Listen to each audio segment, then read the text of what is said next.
Assalamualaikum warahmatullahi wabarakatuh. Bersaksi. Jika tidak bisa bersaksi dalam syahadat, maka tidak mungkin bisa mendirikan sholat. Apalagi zakat, puasa, dan haji. Karena rukun Islam itu prosesnya teratur berurutan secara metodologis, sistem yang tidak terpisahkan satu dengan lainnya. Apalagi rukun iman. Semua rukun iman dari 1 sampai 6 itu adalah kodim, dan kodim itu mutlak, dan itu tentu tidak di dunia ini.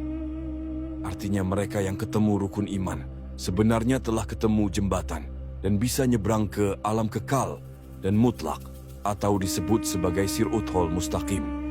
Yang tidak ketemu itu gak akan bisa melewati rukun iman, kecuali sebatas teori cerita dan keyakinan saja. Iman kepada Tuhan, kitab, rasul, malaikat, akhirat, dan qadha-qadar, semuanya adalah kodim. Baku mutlak dan kekal, sedangkan iman itu sendiri adalah pintu ketaatan kepada Tuhan melalui rasul, dan itu semuanya kodim. Jangan bilang zaman ini tidak ada, karena kodim itu mutlak dan kekal. Dulu, sekarang, atau nanti juga akan tetap mutlak dan kekal. Tidak akan berubah. Makanya kami sebut baku. Bagaimana manusia bisa menyembah Allah jika tidak kenal keberadaan Allah yang maha kodim? Bagaimana bisa membaca kalam kodim, rasul kodim, malaikat kodim, alam kodim, akhirat, atau catatan kodim, qadha-qadar? Akhirnya semua hanyalah cerita yang ujungnya tidak jelas. Itulah kenapa Nabi sampaikan bahwa ilmu yakin dan ainul yakin itu tertolak. Harus hakul yakin, karena hakul yakin yang diterima. Tidak ada pilihan lain, harus lewat metodologi dan sistem. Dan itu baku, kekal, dan mutlak. Sedangkan mutlak itu tentu tidak ada di dunia ini, melainkan ada di alam lain, dimensi lain, yaitu akhirat. Sementara tidak satupun jin dan manusia bisa melampaui batas langit dan bumi, nyebrang akhirat, kecuali beserta dengan kekuatan Tuhan.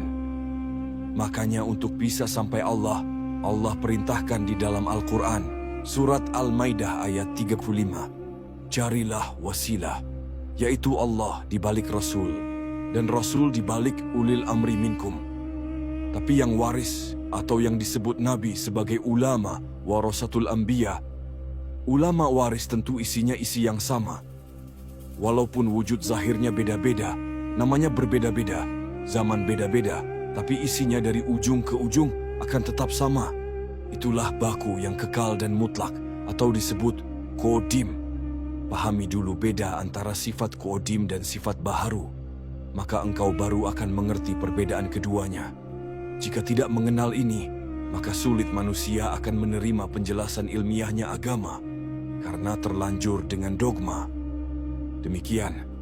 Ini tentang praktek metodologi kodim tarekat Naqsyabandiyah Khalidiyah Nusantara. Ilahi anta maksudi waridhoka matlubi. Wassalamualaikum warahmatullahi wabarakatuh.